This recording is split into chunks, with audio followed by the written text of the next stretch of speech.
Tumekutana leo katika shughuli hii kwa tukio moja mahususi na muhimu ambalo linazingatia utekelezaji wa moja ya ahadi kati ya ahadi zile ambazo Mheshimiwa Rais alizitoa. Kama ambavyo Mheshimiwa Waziri mtatambua, Mheshimiwa Rais alitoa ahadi mbalimbali na takribani zote zimetekelezwa, na si tu kwa taarifa bali kwa vitendo vinavyoonekana,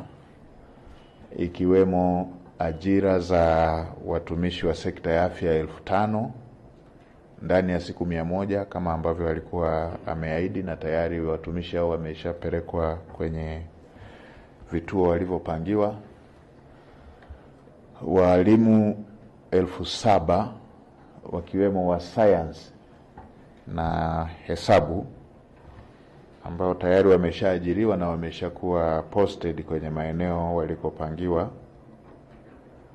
Uzinduzi wa bima ya afya kwa wote inayoanza na makundi mahususi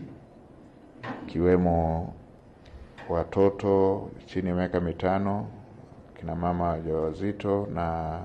wazee wasiojiweza, pamoja na masuala mengine yakiwemo ya agizo la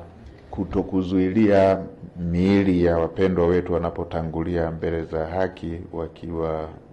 kwenye hospitali zetu.